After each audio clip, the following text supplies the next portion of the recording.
For decades, the Niger Delta was treated like a guaranteed voting machine. Elite political pacts decided where the votes went.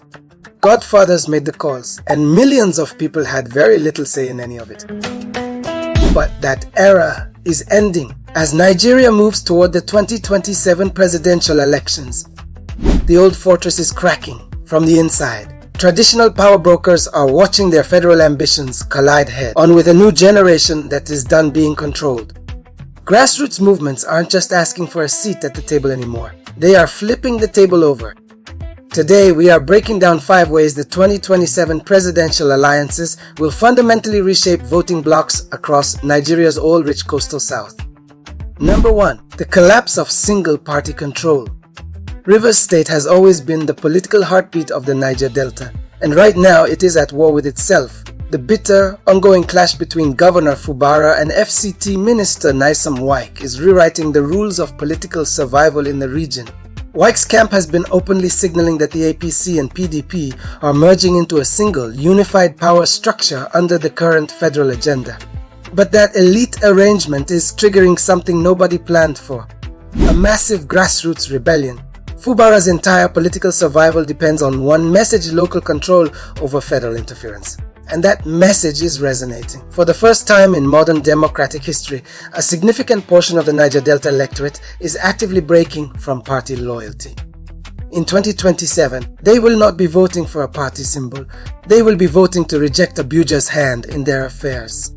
Number 2, the friction of the APC regional takeover. Just weeks ago, the ruling party held a major zonal executive congress in Delta State. Senate President Goodluck Jonathan stood before the crowd and openly challenged party members to make the South the highest vote delivering region in the country come 2027.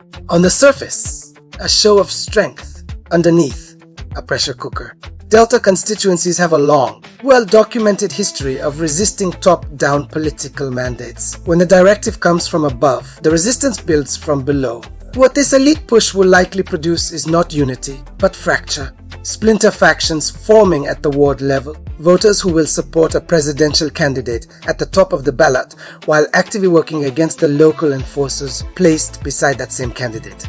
They call it ticket splitting. And in the Niger Delta, it can be devastating to any coordinated machine. Number 3. The rise of anti-establishment voting blocks. Something unusual is already happening. And the election is still over a year away. Opposition groups and youth activists across the Niger Delta are already organizing, already protesting, already building civic infrastructure before a single ballot has been printed. This is not standard pre-election noise. This is a deliberate strategy. By framing elite political pacts as inherently corrupt, and in many cases, the evidence supports that framing, local movements are creating independent alliances. They are organizing specifically to protect polling units on election day, to physically block the logistical execution of back-room deals made in Abuja hotel lobbies. Here is the cold political reality: elites can agree on anything they want behind closed doors. But if the grassroots refuse to honor that agreement when it matters, at the ward level, at the polling unit, in the counting room, then the entire block fractures.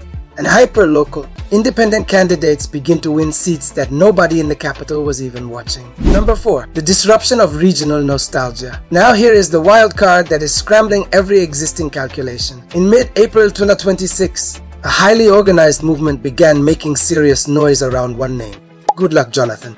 The Coalition for Goodluck Jonathan launched major mobilizations, framing the former president as a stabilizing figure, a familiar face of calmer times. At a moment when economic hardship is at the front of every conversation in the region. This changes everything for the existing alliance math. Regional leaders are now being forced to choose.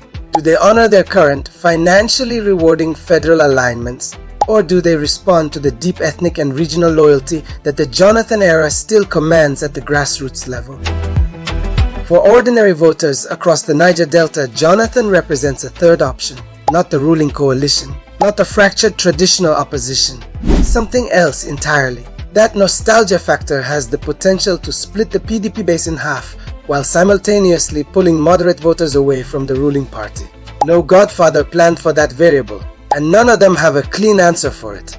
Number 5. The economic ultimatum. underneath all of these political shifts is one constant: resource control. Grassroots movements in the Niger Delta are no longer moved by campaign promises or political appointments. They are making direct economic demands: increased derivation funds, local infrastructure investment, real measurable autonomy over the resources extracted from their land. The 2027 alliances being built at the elite level are largely designed to maintain the federal status quo.